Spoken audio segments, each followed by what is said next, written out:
¿cómo estás?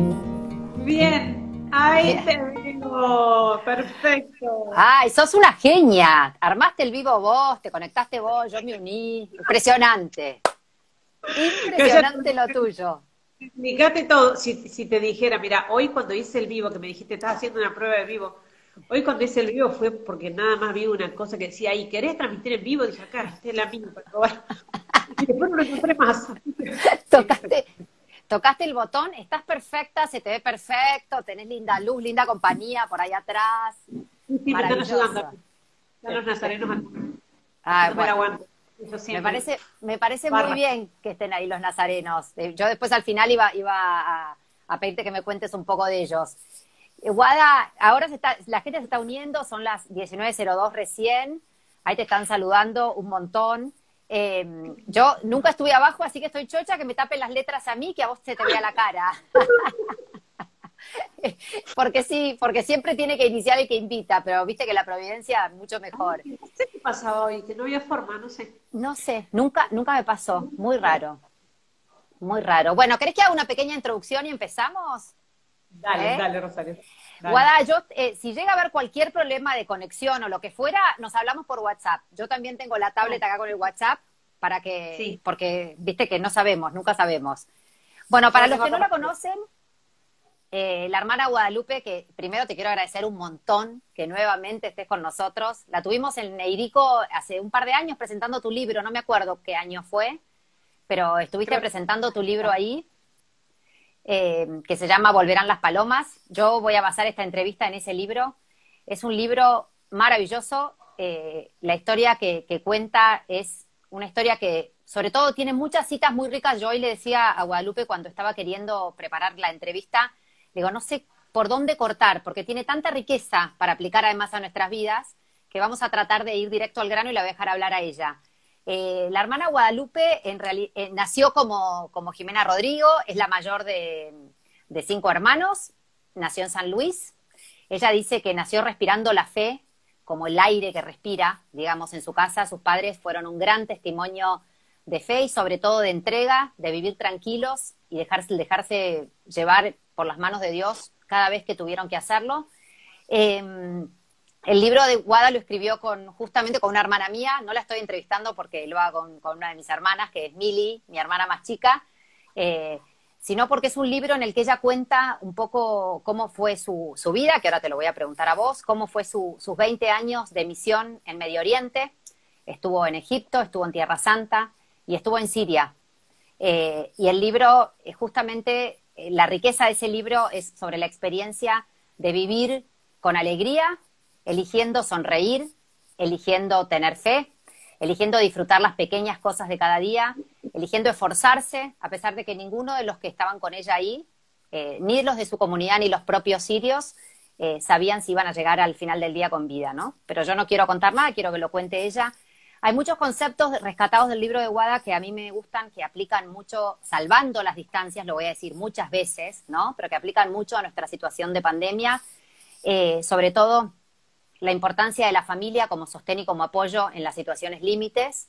Yo siempre digo que aunque seamos adultos, siempre vamos a seguir siendo hijos y el sostén y las palabras de aliento de nuestros padres van a ser siempre, siempre una fuente inagotable de energía y de empuje para seguir adelante. Eh, Habla mucho de la libertad del espíritu, de cómo elegir vivir la vida, de la importancia de planificar y de no atarse digamos, a las excepciones, eh, del valor de darle a cada día el valor que se merece. Y hay una frase que a mí me gusta mucho, de tratar de florecer allí donde fuimos plantados, ¿no? Eh, y cómo seguir moviéndonos cuando lo que predomina es la incertidumbre, y cómo seguir sosteniendo la familia cuando quizás falta el trabajo, cuando no sabemos cómo vamos a salir adelante. Guada, ¿querés contarnos vos un poquito sobre tu infancia, sobre tu familia y cómo a mí me divirtió mucho cómo vos te describiste cuando decidiste ser hermana, ser monja, lo que decías de las monjas antes de ser monja? Así que no, pero te dejo hablar a vos para que ¿qué dicen? ¿Que no se escucha bien? No. Bueno, no, los voy a dejar en los comentarios. Pregunten, yo los voy a anotar para el final, para preguntarle a Gua lo que quieran ir preguntando.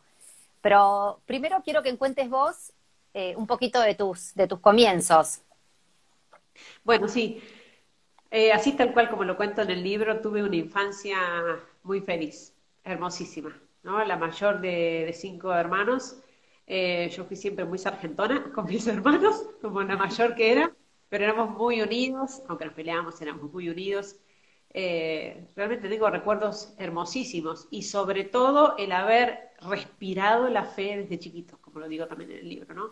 Para nosotros fue algo tan natural, digamos. Íbamos a misa, yo me acuerdo ya en un tiempo íbamos a misa todos los días y eso ni siquiera se cuestionaba, ni siquiera era como decir, bueno, a ver, tengo ganas de ir o no, a ver, era, vamos a misa todos los días y el rosario todas las noches alrededor de la cama grande de mis padres, el rosario, cada uno tenía una oración que tenía que decir, algún santo, mi papá no había, ellos, mis papás no habían distribuido una oración a cada uno, y, y para nosotros eso fue un ambiente muy natural, digamos, así crecimos, ¿no? Pero yo siempre lo digo esto porque no, la historia de cada vocación es distinta, de cada llamado es distinto, porque Dios es Dios, entonces Él se puede dar el lujo de no repetir. Él no repite los llamados, no copia, ¿no? Es totalmente original con cada uno y por eso cada llamado es único, ¿no? Entonces, lo mío no fue que yo, como era de chiquita, rezábamos mucho y entonces, ay, qué lindo, y yo ya tenía cara de monjita y entonces, qué lindo, sí, voy a ser monjita, cuando sea grande voy a ser monjita. No, yo no pensaba en eso, ¿no? Por más que vivíamos la fe y que rezábamos, yo participaba en la parroquia, era muy activa en la parroquia, pero no se me cruzaba por la cabeza una cosa así, porque además no conocía religiosas y Claro. no conocía lo que era la vida religiosa. Entonces realmente tenía una idea muy negativa que tiene mucha gente, incluso muchos católicos, muchos cristianos. Yo era buena Sí. cristiana. Y sin embargo, yo veía al sacerdote de mi parroquia, por ejemplo, ¿no? Y decía, qué maravilloso lo que hace el cura. Si yo hubiera sido varón, me hacía cura, pero seguro, ¿no? Los sacramentos, la misa, la confesión, lo que significa. Pero las monjas, ¿para qué serán las monjas? ¿Para qué servirá una monja? O sea, al revés, debe ser porque no servía para nada al convento, o una cosa así, o sea, como que no, yo pensaba que eso sería gente que por ahí, qué sé yo, alguna que por ahí digo, bueno, es pobre, ya se le pasó el tren, ya está, no enganchó nadie, no hubo forma. Bueno, al convento, algo tengo que hacer de mi vida, me voy al convento, una cosa así, pero bien, ¿no? Bueno, qué sé yo, hago algo de mi vida, no me puedo pasar, y bueno, el convento. No, una cosa, pero yo tenía una idea, de verdad que pobre. De haber sido tan fea, pobrecita, de chica tan fea que no me la fe. Tenía yo. Y a pesar de que son graciosas, es lo que piensa mucha gente, Sí, ¿no? por eso me río, me da risa como lo decís. Yo lo pensaba, realmente lo pensaba. Y entonces no era algo que me había planteado. Sí me daba cuenta de que ya tenía 17, 18 años y sentía en el corazón un torbellino. Era un torbellino lo que sentía, no me alcanzaba nada de lo que tenía y de lo que hacía. En el buen sentido, o sea, tenía una hermosa familia, ya estaba estudiando, en la universidad me iba muy bien, me encantaba lo que estudiaba, tenía muchísimos amigos. Yo siempre fui muy sociable, salía mucho, tenía mi trabajo, ya tenía mi auto que había comprado a medias con mi hermano. Es decir, todo estaba bien, digamos, pero sentía que no me alcanzaba. Sentía el corazón vacío, yo me iba a dormir todas las noches, ay, ¿esto será todo? O sea, bueno, no, pero me voy a casar con un buen muchacho, voy a tener muchos hijos, ¿y qué más? ¿Y qué más? Pero bueno, no encontraba cuál era la respuesta, realmente ni siquiera me daba cuenta de que estaba buscando algo, ¿no? Y bueno, fue haciendo ejercicios espirituales que descubrí que Dios me llamaba a esto. Fue realmente, Dios tocó mi corazón de una manera que hasta me es difícil explicar, ¿no? Eso fue una experiencia interior tan fuerte que no voy a olvidar nunca y que me mantiene perseverante hasta el día de hoy. Es decir, no es Dios me llamó ahí, yo siento que me sigue llamando, con ese llamado que viene ese momento, me sigue llamando cada día y a cada momento, ¿no? Fue de no poder dudar, de no poder dudar. Y yo creo que cuando San Ignacio dice que hay distintas maneras en que Dios llama, o distintas maneras en que uno lo puede descubrir, dice hay una gracia de primer tiempo, es decir, que la persona no puede dudar de que Dios le está pidiendo eso. Hay otros modos, bueno, se puede hacer discernimiento, se puede hacer pro y contra, se puede consultar, pero hay personas a las que Dios llama así y que no pueden dudar. Yo, bueno, así me llamó Dios. Yo creo que era la única manera, porque de otra manera no entraba al convento. Nadie, Claro, no me hacía nadie el convento. O sea, si no era Dios mismo que me hacía acá. Entonces, para mí significó aceptar algo que me parecía desagradable, algo que no me gustaba, claro. algo que sencillamente no me atraía. Y por eso yo lo cuento siempre esto, porque para darnos cuenta de que no siempre Dios nos pide cosas lindas, que nos gustan, ¿no? Agradables, ¿no? No siempre tiene por qué ser así, ¿no? De hecho, a mí me chocó, me acuerdo, siempre lo cuento, la primera vez que vi las monjas con este hábito, digo, qué horrible ese hábito, ¿quién les eligió el color a estas monjas? ¿Quién les eligió el color? Eso me voy a tener que poner yo. Ay. Y bueno, y después yo me reía porque amo mi hábito, sé lo que Claro, significa, y bueno, pero fueron todas cosas que descubrí desde el día que pisé el convento. Pisé claro. el convento y fue todo un mar de felicidad, por así decir, a pesar de los sufrimientos, dificultades, se entiende, ¿no? Pero digo, todo eso yo no lo conocía, no fui al convento porque era lindo, porque me gustaba, porque me atraía, no, no, no. Fui al convento solamente por la única razón, porque me daba cuenta que Dios me lo pedía y nada más. Y Guada, ¿y cómo fue? A mí me gusta mucho que vos eras muy chica cuando directamente tus superioras te pidieron que te vayas a Tierra Santa primero, a un destino que vos decís que la primera partida siempre es más fácil porque es más romántica, pero cuando llegaste allá te encontraste con un idioma que es dificilísimo, tuviste que ponerte a estudiar, hablabas que vos pensabas que, bueno, ya me van a entender, pero que no es lo mismo. Me gusta, como vos dijiste, que en realidad entender la lengua de otra nación es entender la estructura de pensamiento y que eso fue lo que más te costó a vos. ¿Querés contar un poco cómo fue tu llegada allá y cómo te fuiste Sí, adaptando? nosotros, yo pertenezco a la familia religiosa del Verbo Encarnado, que es una congregación misionera. Sí, El Padre Abuela, nuestro fundador, siempre nos dice, tenemos que ir a los lugares donde nadie quiera ir, claro. ¿no? A los lugares difíciles, a los lugares lejanos, a los lugares... Pero además, una cosa en la que siempre nos ha insistido él, es llegar al lugar y asumirlo como propio, Claro. todo, todo. Entonces, para nosotros no podemos llegar a un lugar y seguir hablando español y, bueno, intentar más o menos hacer apostolado como se pueda, con señas o con algunas palabritas, bueno, más o menos, o estudiar lo rudimentario del dialecto para más o menos manejarnos, ¿no? Sino penetrar en la cultura de un pueblo, porque nuestro carisma es la Mm, evangelización de la cultura. Es decir, claro, llevar el evangelio a todos los estratos a toda manifestación humana. Entonces, ¿cómo podemos pretender llegar a la cultura de un pueblo sin conocer la lengua? O sea, claro, la lengua para mí es la identidad de un pueblo.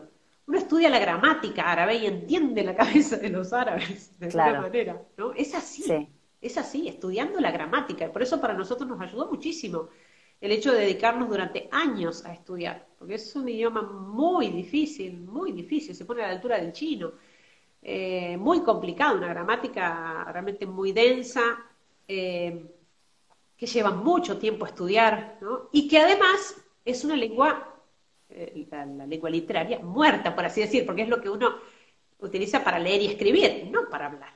claro. Uno estudia esa lengua para saber cómo piensan, pero no para hablar, ¿no? Entonces hay que estudiar los dialectos para poder comunicarse, ¿no? Pero el hecho de conocer la lengua literaria también nos ha dado la posibilidad de poder dar una charla de nivel, de poder predicar ejercicios espirituales, conferencias, que uno las puede hacer en dialecto, pero no es lo mismo que hacerlas con el lenguaje literario. Eso llega más, evidentemente es un lenguaje más preciso, más rico. El dialecto lo que hace es reducir, como un idioma tan difícil, el dialecto lo reduce a lo rudimentario, a lo mínimo para comunicarse, evidentemente pierde riqueza, ¿no?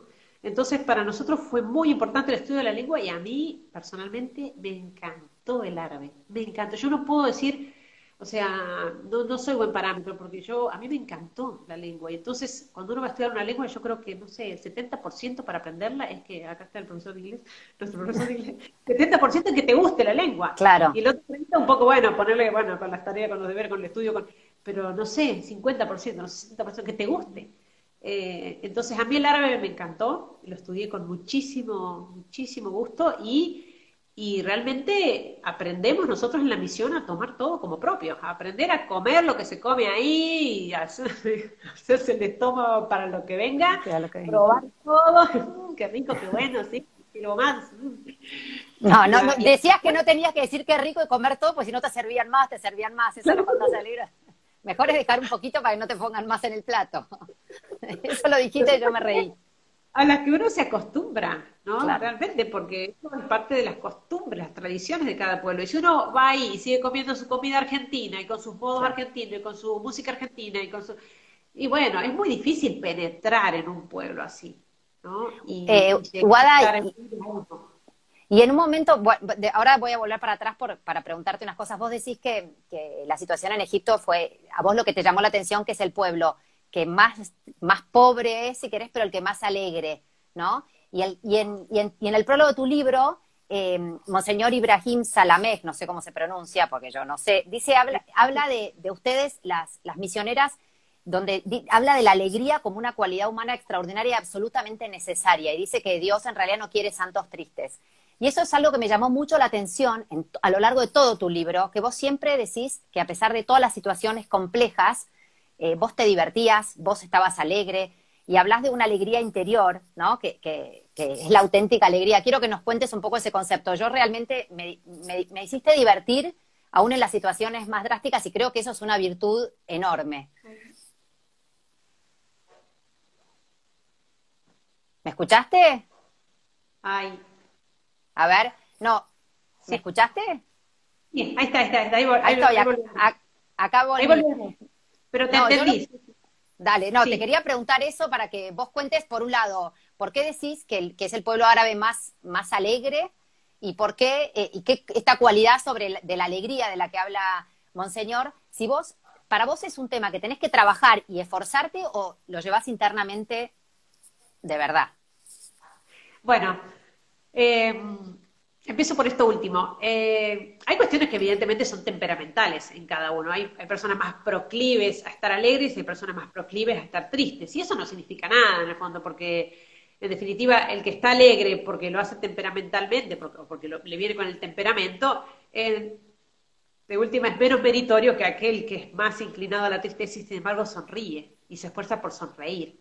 Entonces, digamos, yo creo que en parte esta alegría me vino un poco naturalmente del temperamento, de la alegría que se vivía en mi casa. Mis padres, mis hermanos, era muy típico. Mi madre, que falleció el año pasado y que se estará riendo como nunca ahora en el cielo, ella era de hacer bromas a todos, a nosotros, a mi papá, a los parientes, a los amigos que venían a casa. O sea, era muy típico en casa, ¿no? Mucha alegría, ¿no? Y mis hermanos también, hasta el día de hoy, ¿no? Entonces eso siempre ha sido muy notorio en casa, ¿no? Pero yo creo también como una cuestión temperamental. Lo que pasa es que también con el tiempo eso hay que seguir trabajándolo y pidiéndolo, intentar Mm. vivir la alegría y pedirla y trabajarlo como una virtud, porque no es que los que viven conmigo me conocen. Digamos, una cosa es ver a la hermana Guadalupe alguna vez en una entrevista o en un testimonio, qué lindo, cómo sonríe, otra cosa es vivir las 24 horas. Eh, mi hermana acá se ríen, creo que no pueden hablar, creo que no pueden hablar. Mi hermana Guadalupe, la auténtica Guadalupe, digamos, Claro, porque Guada tiene una hermana que se llama Guadalupe de nacimiento, claro, bueno, digamos. ella una vez iba caminando por la calle y alguien la reconoció como parecida a mí, porque son muy parecidas, parecemos mellizas realmente. Y entonces alguien le dijo, ¡ah! Sos la hermana de la hermana Guadalupe, no te puedo creer, sí. Dice, ay, no te puedo creer lo que debe haber sido vivir con... Entonces dice, sí. Yo la mando que viva con vos una semana y después me contás. Claro. Dijo ella, riéndose, ¿no? Pero esa es la realidad, o sea, uno tiene que siempre también luchar contra la tristeza, el desánimo, el mal humor. Yo tengo un carácter muy fuerte, o sea, yo me acuerdo de chica, tenía un carácter tremendo, mi papá, me acuerdo me sacaba a caballo por el campo, yo en uno montaba uno y papá otro, para hablarme, y me hablaba. Yo era chica, tendría, no sé, 11 años. 10, 11 años, y mi papá me hablaba, me decía, hijita, con ese carácter, no te vas a casar nunca, tenés que modelar el carácter, tenés que trabajar. Claro, yo tenía un carácter muy fuerte. Entonces digo, eso también es necesario trabajarlo y siempre sobrenaturalizarlo. Yo creo que lo que viví, por ejemplo, en Egipto, a mí me ayudó mucho. En Egipto, yo digo porque el pueblo más alegre y el pueblo más pobre de todo lo que yo conocí de Medio Oriente, ¿no? Y eso también da una muestra de que la alegría verdadera no viene de las cosas materiales, definitivamente. gente muy pobre, gente en algunos casos viviendo de una manera miserable, una cosa tremenda, una pobreza, y sin embargo con una alegría, con una hospitalidad tan propia porque es muy propio de su pueblo, así como decimos que es temperamento en una persona, eso también es muy propio de ese pueblo, ¿no? Como una cuestión cultural, de tradición, la alegría, el buen trato, la amabilidad, ¿no? La acogida, ¿no? Y es lo mismo que experimenté en el tiempo de la guerra, ¿no? Esa gente que lo tenía todo, porque era gente muy rica, lo pierde todo por la guerra y sin embargo empieza a vivir más alegre que antes. Por supuesto, no estoy hablando de la alegría tonta, de ja, ja, ja, ja, ja, no estoy hablando de la pavada, estoy No. hablando de la alegría verdadera y profunda que se da simultáneamente con las lágrimas o con la tristeza, no sé si se entiende, digamos, con el dolor, digamos. Se entiende ¿No? perfecto. Ya que nombraste lo de la guerra, ¿querés contar un poco qué pasó después de, tuviste 12 años en Egipto, que fue una misión muy, muy rica para vos, vos decís que fue verdaderamente estar en manos de Dios, por eso digo en el sentido rica, porque estaban totalmente abandonados a las manos de Dios por las dificultades y que para descansar, porque te lo merecías, elegiste Siria como un destino dentro de Medio Oriente más tranquilo. ¿Querés contar cómo llegaste a Siria, cuáles eran tus expectativas y qué pasó? Sí, Espera un segundo, espera un minuto. Para los que están preguntando, el libro se llama Volverán las palomas. Va a quedar guardada esta entrevista, no se preocupen, no se la van a perder. Y es de Ediciones Logos. Y realmente en el prólogo, Monseñor también dice que el que tenga el libro en la mano tiene la obligación de compartirlo porque es un libro espectacular. Pasás de la risa con Guadalupe, que hace cosas a escondidas de sus monseñores, patina por los pasillos de las catedrales, al llanto y a la emoción más profunda. Te dejo seguir. Es que es verdad. bueno, sí, estuve en la misión en Egipto y fueron muchos años, fueron como 15 años de misión y fueron años agotadores. Yo tengo una salud bastante débil, me la he pasado enferma, de que yo me acuerdo siempre alguna cosa. Me pesqué varias enfermedades en Egipto y tenía la salud muy deteriorada, ¿no? Estaba realmente agotada, cansada. Eh, entonces ya hacia el fines del 2010 termino con mi cargo de superiora provincial, que había llevado también durante 9 años, ¿no? Con mucho cansancio también. Y entonces dije, bueno, ahora termino con mi cargo, puedo pedir un año o dos de descanso en un lugar tranquilo. Y yo conocía bien todas las comunidades de Medio Oriente. En aquel momento estábamos en 7 países, unas 20 comunidades. Había viajado mucho todos esos años, conocía la realidad de cada una de nuestras misiones y sabía lo que era Alepo y Siria. Digo, ese lugar tan tranquilo, ese lugar tan calmo, porque, porque en Siria se daba una realidad totalmente distinta a la que se veía en el resto de los países de Medio Oriente. Había muy buena convivencia entre cristianos y musulmanes por tener gobierno laico. Entonces, eso le da otro ambiente a la sociedad, Claro. ¿no? Mucho más relajado, ¿no? Mucho más pacífico, amistoso, que es lo que no se ve en los lugares donde, bueno, en los demás lugares donde los cristianos somos minoría y viven la discriminación, la persecución, ¿no? Entonces, por eso, yo al pensar, bueno, a ver, ¿qué puedo proponer a mis superiores para descansar un poco, alguna misión tranquila que me pueda recuperar? Pensé en Siria, ¿no? Y yo insistí a mis superiores, les insistí que yo quería ser destinada a Siria, porque ahí podría descansar. Mis superiores aceptan y y bueno, me destinan en enero del 2011, ya estaba en Alepo, y en marzo prácticamente empieza, ¿no? A desatarse todo lo que fue la primavera árabe, ¿no? Ujú. Todo el desastre de la guerra que llega a fin de año a Alepo.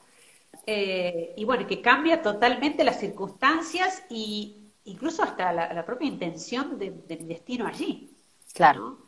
Y por eso una vez más tuve que darme cuenta de que a mí me parecía que yo sabía lo que necesitaba, pero en realidad no tenía ni idea, ¿no? Yo Claro. pensaba que tenía que recuperarme de salud, que tenía que descansar en un lugar tranquilo, y Dios lo que tenía pensado era todo lo contrario, o Claro. sea, vivir en guerra. Entonces fue una vez más bajar la cabeza y decir, sí, me parece que Dios sabe un poquito más que yo. Entonces, Él sabrá por qué esto ahora es mejor para mí, ¿no? Y Guada, ¿qué fue lo que te dijo tu papá cuando vos lo llamaste por teléfono a ellos para consultarles a ver qué opinaban? Porque tus superiores te dijeron que podías volverte a Argentina o quedarte en Siria, que lo rezaran, que lo pensaran y que lo consultaran con sus familias.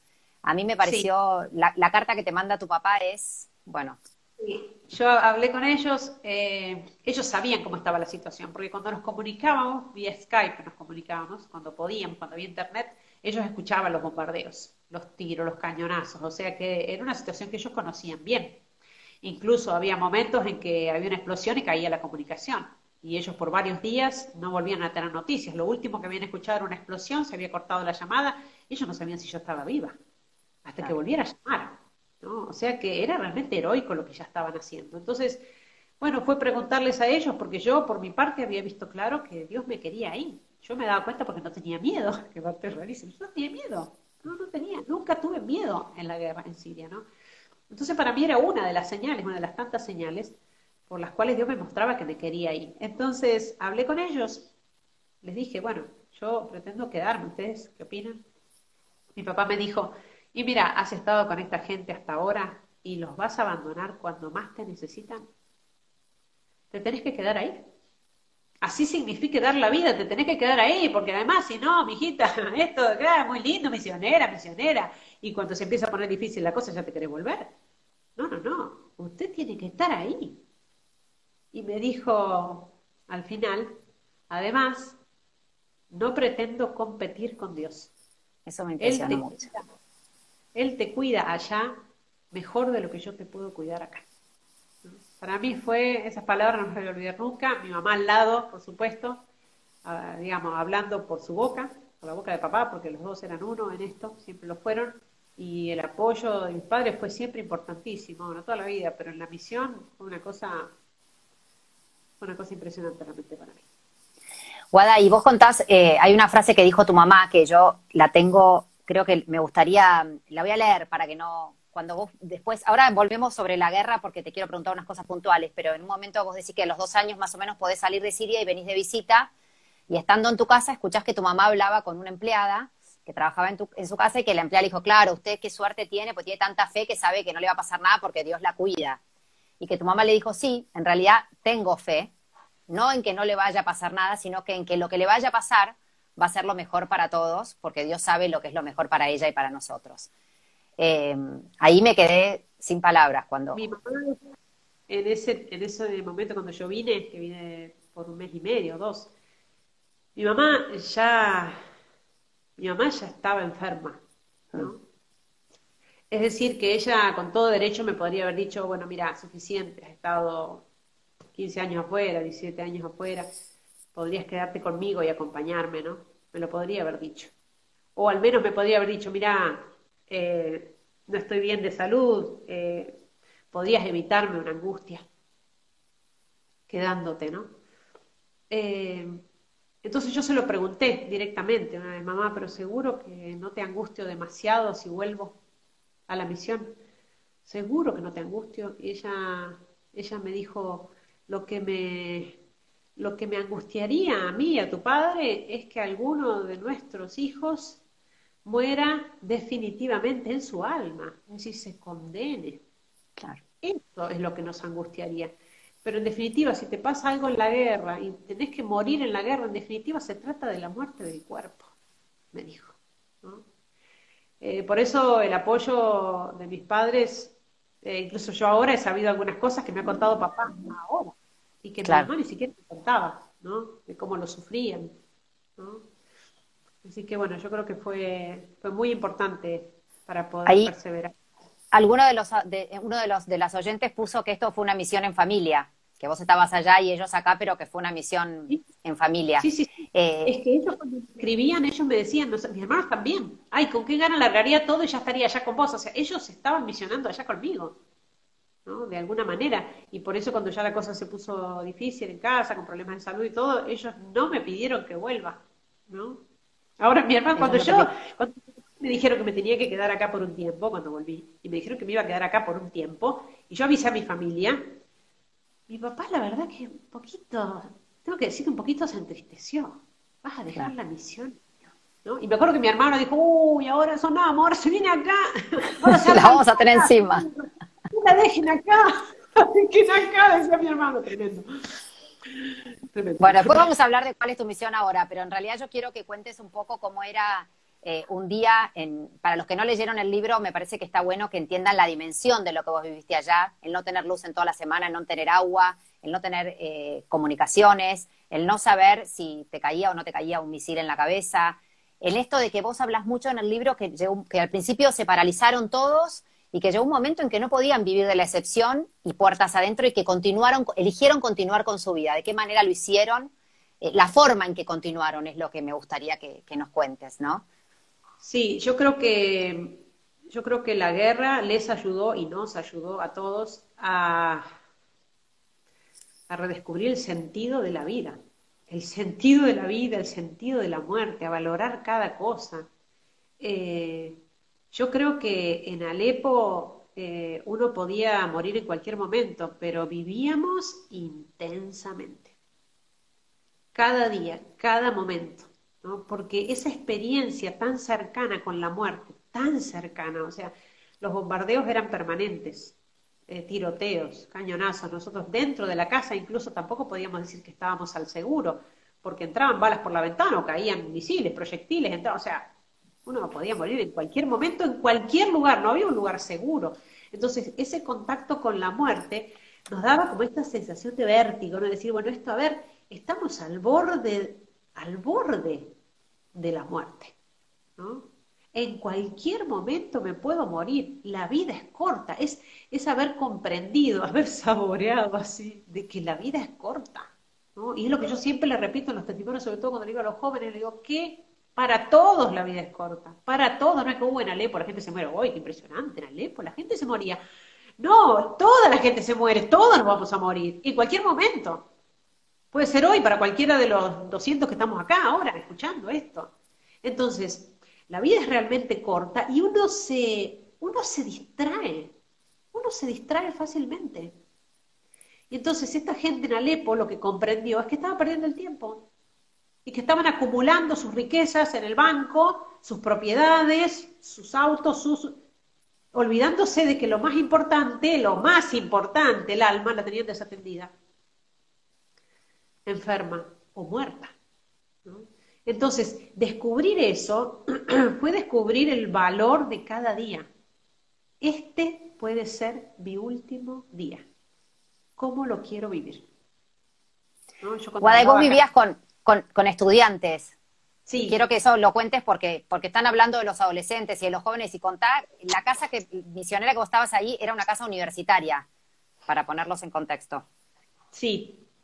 Las jóvenes, teníamos chicas estudiantes de los pueblos que venían a Alepo, ¿no? Una ciudad muy desarrollada, académicamente era de lo mejor en Siria y en la zona de Medio Oriente. Y las chicas venían a estudiar, pero bueno, chicas, bueno, normales, digamos, como uno conoce a veces a los jóvenes, así, un poco consentidas, caprichosas, ¿no? De perder el tiempo, ¿no? De divagar y bueno.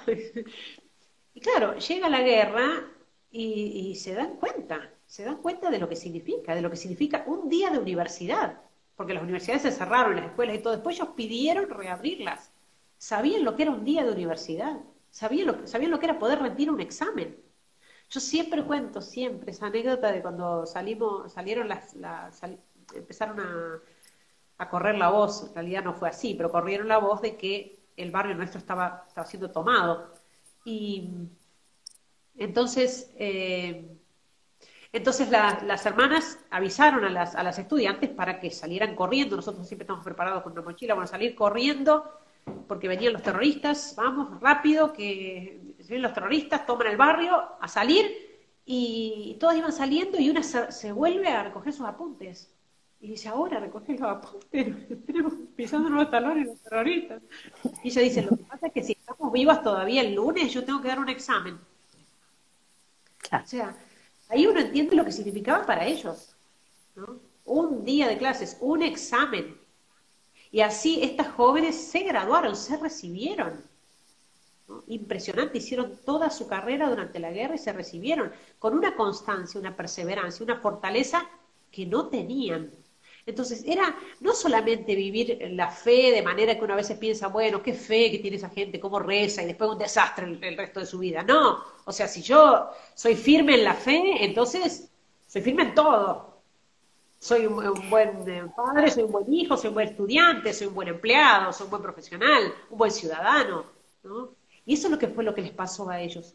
La fe les inundó la vida, ¿no? Íntegramente e intensamente. Entonces, era vivir el día a día con una frescura. Uno se levantaba a la mañana y decía, ¡ay!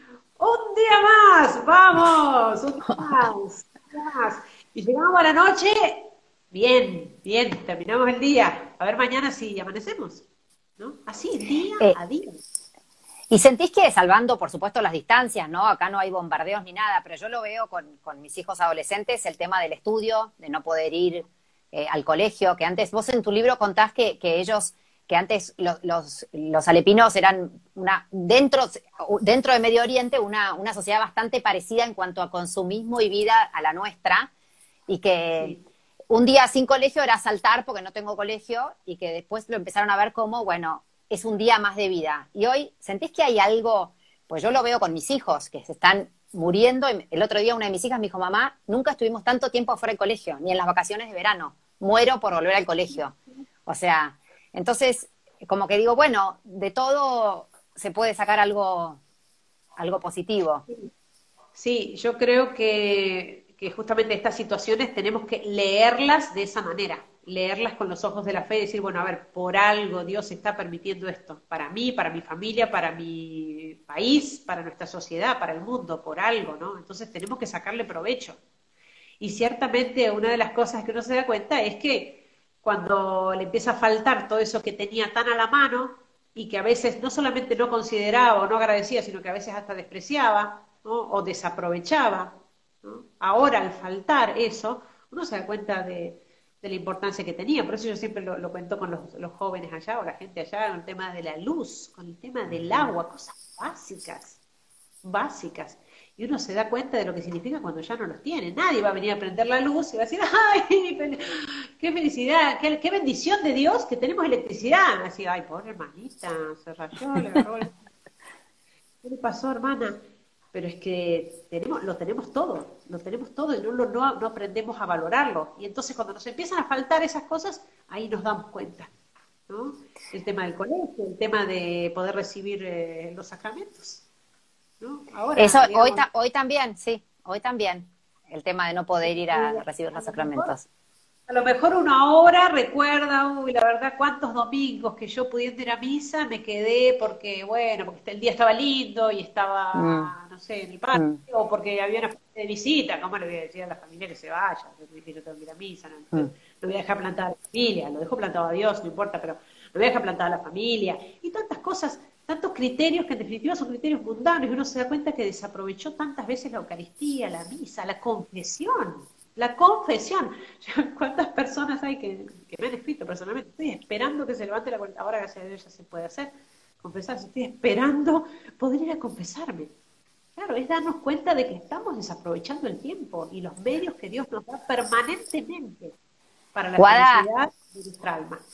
te quiero interrumpir un minuto, nos queda re poco tiempo y tengo tanto para Ay, preguntarte. Hay tres o sí, cuatro sí, sí. personas que ya preguntaron el porqué del nombre del libro, que es lindísimo el significado, y ahí si querés hablar un poco de cómo los niños, cómo los chiquitos vivían la guerra, ¿no? Sí. Bueno, sí, era impresionante para nosotros ver allá la fe ya en estos niños, ¿no? Ese germen de fe que ya arrancaba en estos niños pequeñitos, ¿no? Porque por ahí lo que uno se puede imaginar es, a lo mejor lo ve tipo película, de que, uy, los niños traumados, ¿no? Niños que no duermen, niños que ciertamente lo sufrían, por supuesto que lo sufrían, ¿no? Niños que vivieron durante años encerrados sin poder salir a jugar a la plaza, o sea, y juntando balas, ¿no? Para como intercambiándose las balas, se conocían los nombres de las balas, de los proyectiles, se los intercambiaban, venían con la cajita a la parroquia, uy, yo tengo dos de estas, te la cambio por esta, ¿no? Iban juntando las balas, pero eran niños alegres, con una fe, con una esperanza que realmente a nosotros nos dejaba admirados, ¿no? La alegría de los niños. Y el título del libro es en referencia a una experiencia que tuvimos allá con uno de nuestros chicos, que él fue a un día de encuentro en el oratorio de los salesianos, que hicieron ellos, que organizaron ellos, plena guerra, ¿no? Pero organizaron un día de juegos y de oración con los niños, entonces fueron los niños de nuestra parroquia. Salim se llama este niño. Y bueno, y este niño volvió a su casa contándole a la mamá, esto me lo contó su mamá, contándole a la mamá de que los salesianos, cuando terminó el encuentro ahí, después de jugar y rezar todo, habían largado 2 palomas y habían dicho, estas son las palomas que volverán a Alepo trayéndonos la paz. Entonces este niño volvió a su casa fascinado. Mamá, los salesianos largaron 2 palomas y dijeron que van a volver Dijo, trayéndonos la paz. Estaba fascinado. Entonces la mamá dice que al otro día, se fue a dormir el niño, y al otro día a la mañana, muy temprano, se levantaban los niños allá, muy, muy temprano, porque dormían muy temprano por no tener electricidad, apenas oscurecía, todo el mundo dormía. Este niño se levanta, lo primero que abre los ojos, mamá, ¿volvieron las palomas? Y su mamá dice, no, hijo, todavía no, no volvieron. Y su mamá me lo contaba, dice, le daba una tristeza, porque el niño no se entristecía. Y al otro día lo mismo, mamá, ¿volvieron? ¿Hoy volvieron las palomas? Y dice, no, creo que no, Salim. Mira, mamá, ¿por qué no vamos a Don Bosco? Porque a lo mejor volvieron las palomas y están ahí y nos han traído la paz, ¿no? Entonces, me pareció hermosísimo eso, transmitirlo con el título del libro. Eso, evidentemente, lo elegimos con Mili, ¿no? Una de las propuestas, Mili, y yo creo que Mili directamente lo eligió, ¿no? Volverán las palomas, ¿no? Mostrando también la esperanza de estos niños, de este pueblo, la esperanza cristiana, ¿no? Que si no vamos a tener paz duradera en este mundo, vamos a tener la paz eterna. eso es impresionante. Y te voy a preguntar 2 cosas. Primero que cuentes, yo vengo entrevistando, en este ciclo de entrevistas tuve la suerte de entrevistar a Bosco Gutiérrez Cortina, este señor mexicano que estuvo 9 meses secuestrado, y a Inmaculé, ¿no? Y Libaguiza, la chica sobreviviente del genocidio de Ruanda. Pero Bosco, que estuvo 9 meses adentro de un ropero, dijo que la Navidad más feliz de su vida, la que él sintió más profundo, esa que le dio una paz espiritual gigante, que hoy la extraña, es la que vivió estando secuestrado, y paradójicamente vos decís lo mismo en tu libro. Y que además extrañás también que nunca más volviste a encontrar esas sonrisas que tenían los sirios, ¿no? Entonces, quiero que nos cuentes de esa Navidad y de eso que decís que extrañás y anhelás que tenías en la guerra y que hoy no lo tenés. Sí, yo recuerdo esa Navidad, fue muy impresionante porque además, bueno, allá la Navidad es invierno, entonces el frío, bueno, el frío que pasábamos, que era tremendo, temperaturas bajo cero, también lo lleva a uno a estar más triste, ¿no? Yo recuerdo allá haber llorado de frío, ¿no? Entonces, el ambiente, digamos, no es que ayudaba mucho, ¿no? Sin electricidad, sin nada que nos recordara la Navidad, digamos, en el sentido de ni hablar, arbolito, ni No. villancico, no había electricidad, ni comida, ni reunión familiar, ni ropa nueva. Allá en Medio Oriente es todo ropa nueva para las fiestas, ¿no? Pascua, Navidad, ropa nueva, hay que estrenar ropa, los niños, no los jóvenes, es una fiesta total porque ellos estrenan ropa para esas fiestas. O sea, nada, ¿no? Entonces, el no tener todo ese decorado, por así decir, de la Navidad, podría uno decir que, bueno, qué Navidad triste, ¿no? Qué Navidad tan pelada, que uno no tiene nada, mira, no tengo nada para esta Navidad, ¿no? Sin embargo, nosotros, cuando estuvimos ahí en misa, y durante la misa llegó la luz, ¿no? Llegó la electricidad que llegaba de manera, bueno, sí, inesperada, no sabíamos, ¿no? No nos avisaban. Y llegó la electricidad, una alegría en la gente. Aparte era muy gracioso porque hay que vivirlo para entender lo que esto significa, pero allá las señoras árabes se arreglan mucho, ellas son muy elegantes, ¿no? La mujer árabe Claro. es muy elegante, muy cuidadosa de su porte. Entonces era muy gracioso, llegaban a la misa de Navidad, mirá cómo tengo, mirá el pelo como lo tengo, no pude, claro, y la ropa arrugada y todo, entonces hasta se reían de eso. Así, bueno, ¿qué vamos a hacer? Así estamos para Navidad, ¿no? Y llega la luz en medio de la misa, termina la misa, siguió todavía un rato de luz, sacamos unas galletitas, unas cosillas, que así lo que había, porque no había, y pusieron música, bailaron hasta el último segundo de electricidad, bailamos todos, ¿no? La alegría de esa gente, y diciéndolo, la Navidad más feliz de nuestra vida. O sea, porque en definitiva, la Navidad no la hace el arbolito, ni la hace, hay un montón de gente que pone el arbolito y no tiene fe. ¿Para qué ponen el arbolito? O sea, No te enojes. no entiendo. O sea, y después se la pasan atacando la fe católica, la iglesia. Ustedes ponen el arbolito, no lo pongan entonces. Navidad no es o sea, ¿qué pasa? Todas esas cosas externas ayudan y nos tienen que ayudar, por supuesto, a embellecer esta fiesta, pero si no, si tenemos todo el envoltorio y adentro no tenemos nada, y la verdad que somos bastante necios. El envoltorio es justamente para lo más importante que tenemos adentro. Nace nuestro Señor en nuestros corazones. Y eso lo comprendieron ellos. Ellos dijeron, esta Navidad es la más parecida a la verdadera Navidad. Porque Jesucristo cuando nació, nació pobre, pasó frío, ya era perseguido. O sea, todo lo de alrededor, ¿no? Todas esas cosas externas fueron adversas. Lo más importante era que Él estaba naciendo en este mundo, ¿no? Y eso lo comprendieron en Alepo, y por eso, yo creo que por eso Dios les concedía esa alegría tan profunda y verdadera, que es lo que nosotros tenemos que buscar cuando vivimos todos estos misterios de fe, todos los sacramentos también, un casamiento, un bautismo, una primera comunión, ¿no? ¿Qué importa la fiesta, el vestidito, la velita? Lo que importa es el sacramento que estoy recibiendo, todo lo demás tiene que ayudar, ¿no? Yo creo que ellos lo entendieron mucho eso y yo creo que Dios les concedió una alegría particular, ¿no? Yo creo que es una gracia que Dios da porque además cuando hay un momento de prueba y de tribulación, evidentemente Dios, está revelado, que Dios no nos pide nada que supere aquello que nosotros podemos soportar. Podemos, Entonces, claro. con la prueba, con la tribulación, viene todo lo necesario para sobrellevarlo. Y en el caso de ellos fue una intensa alegría. Realmente a mí me quedó grabada en la vista, me quedó grabada en el corazón. Esas sonrisas, no me las voy a olvidar nunca. Que es lo que intento transmitir cuando hablo a los jóvenes. No busquen la alegría en las cosas pasajeras, en los placeres del mundo, en el pecado, que me da una alegría así vana, superficial, pasajera, después me deja hundido en la miseria, ¿no? Evidentemente, yo creo que fue el testimonio más fuerte para nosotros en esos años de guerra. Guada, y cuando termina la guerra, vos decís que te convocan para formar una comisión para recolectar testimonios y situaciones quizás milagrosas, y hablas de varias personas con nombre y apellido, hablas de sus familias, y hay algunas citas que a mí me quedaron muy grabadas y que me resuenan. El cielo no me lo quitan, podrán quitarles todo, pero no podrán minar su esperanza. ¿Querés elegir alguna de estas historias que contaste y contarla brevemente? Son menos 10. Y dura 1 hora el vivo encima, ¿no? Es como que digo, cortamos y volvemos a empezar, la gente está desesperada. Sí, bueno, hay muchas historias, son muy lindas las historias de los confesores de la fe, es decir, aquellos que no llegaron a ser mártires, se los llama confesores de la fe, porque han sufrido tortura, persecución, secuestros a causa de su fe, ¿no?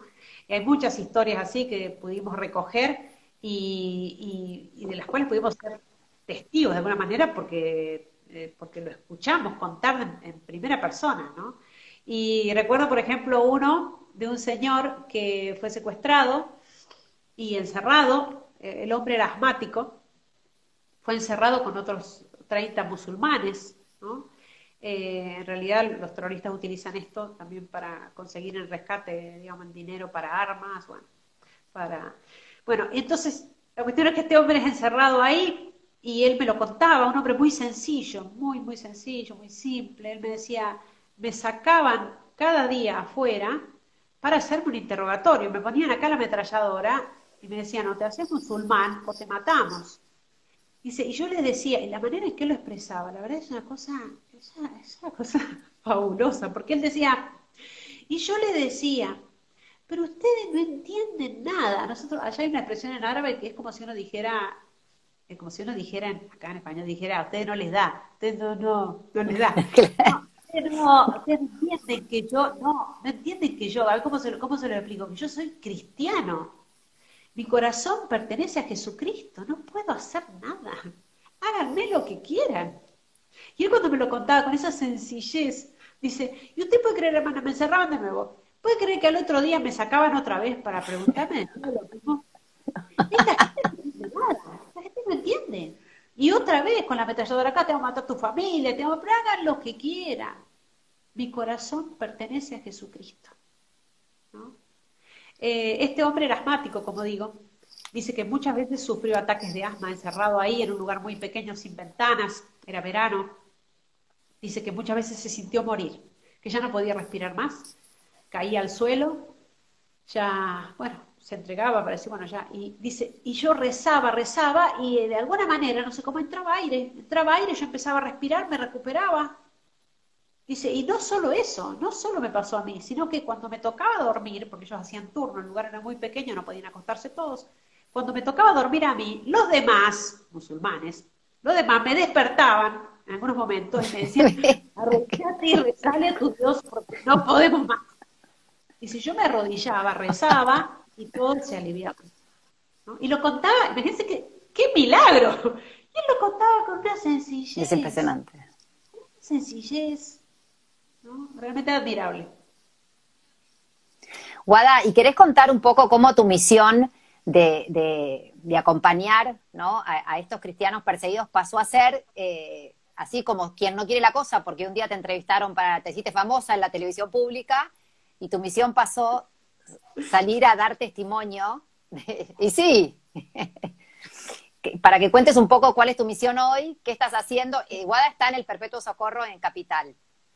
Las hermanas están ahí.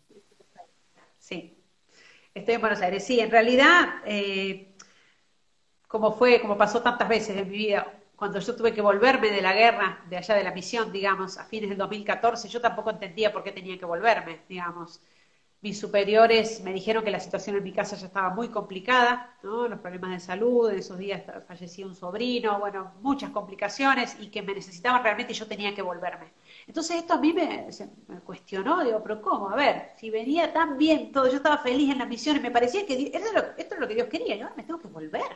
¿Cómo es esto? Y no entendía, realmente no entendía.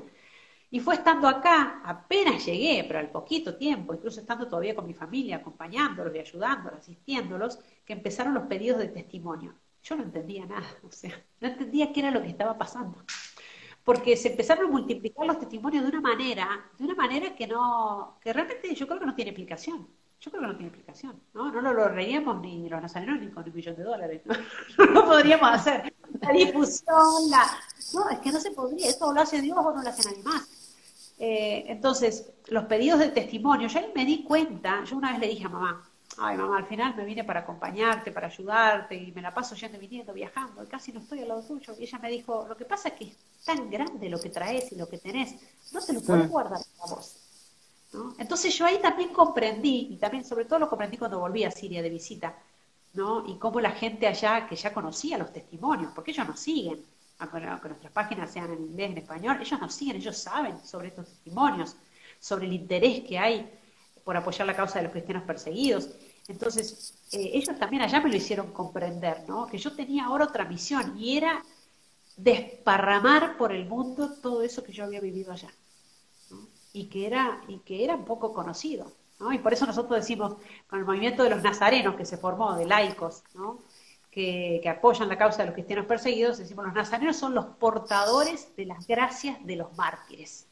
Es decir, hacer llegar a todos este testimonio, porque a mí me cambió la vida, que se lo cambia a muchos más. Ciertamente yo me di cuenta ahí, cuando empezaron los testimonios, no solamente que yo no le encontraba explicación a la difusión, sino que también no le encontraba explicación a la cantidad de conversiones, ¿no? Que había. Era impresionante por los testimonios, y en el mismo testimonio, cuando terminaba el testimonio se acercaba a la gente, yo no lo podía creer, yo digo, algo está pasando acá, no es cuestión de oratoria, no es cuestión de que, pim, pum, convertimos almas. No es así. O sea, había algo más, o sea, los mártires estaban haciendo su trabajo. Yo recuerdo ese hombre que vino y me dijo, vine de tal provincia para agradecerle, porque yo, gracias al testimonio de los cristianos perseguidos, volví a la fe después de muchísimos años. Y yo le dije, ¿en qué testimonio estuvo? ¿En qué charla? ¿Qué charla? Ah, ¿viste?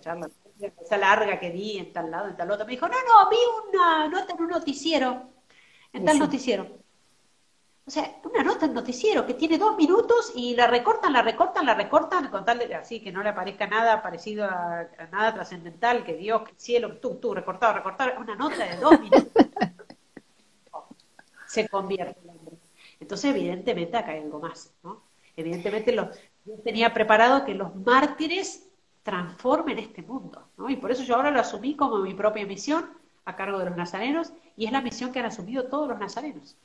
Guada, ¿y tenés pensado, te estás dando cuenta, vos en tu libro ponés una cosa que a mí me quedó muy grabado, porque además yo vi cómo vos lograste transformar, yo te escuché varias veces, pero una de las veces que te vi en un colegio secundario, habría 300, no sé, 200, 300 chicos de los últimos años de colegio, un ruido, un barullo, y de golpe empezaste a hablar y se fueron callando todos, se quedaron, no se movió nunca más nadie, y es lo que vos decís, que estos testimonios que vos das, al final, cuando terminan, la gente te rodea, te abraza, se queda con vos, y que ese acompañarte, que te cuentan lo que produjo en ellos tu charla, y que la misma charla produce distintas cosas en las distintas personas.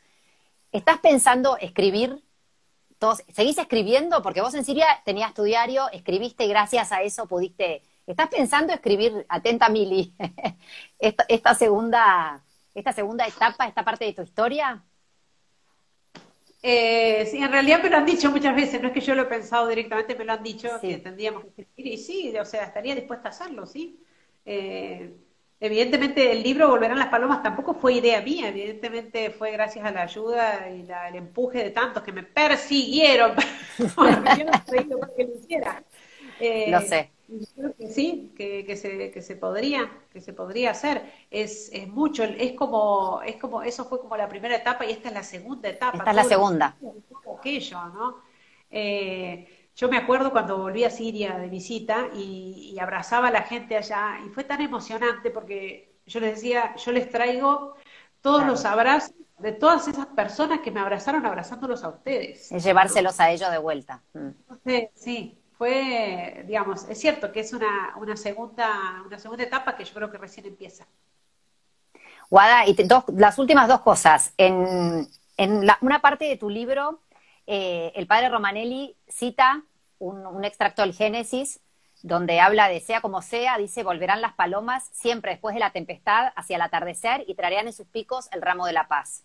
Yo te pido dos cosas. Primero, un mensaje para todos los que estamos en cuarentenados, con un mensaje de esperanza o quizás de alentar a la entrega, no sé, el que vos quieras dar, y que cantes un pedacito antes que se corte, porque están pidiendo que cantes. Canta. La música en la vida de Guadalupe es muy importante. Bueno, yo creo que todo esto que está pasando tenemos que entenderlo también con los ojos de la fe, ¿no? No escapa la providencia, no es que Dios, ahora, una pandemia, no me había dado cuenta que iba a llegar la pandemia y que le iba a pasar esto a fulano y esto.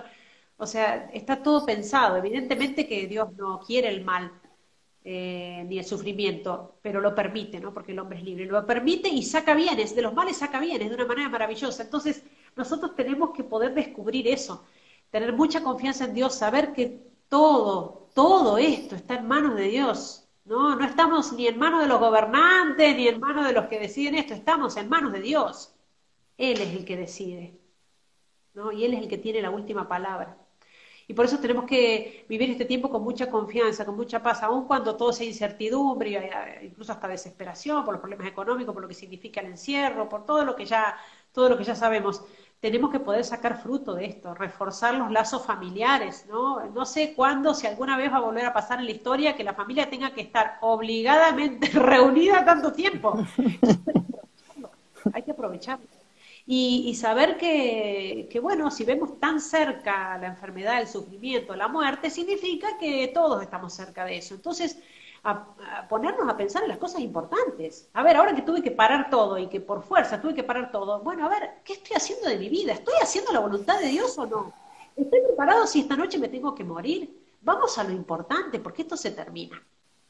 Y termino cantando. Dale, Porque se termina. dale, antes que se corte. في ظل حمايتك نلتجئ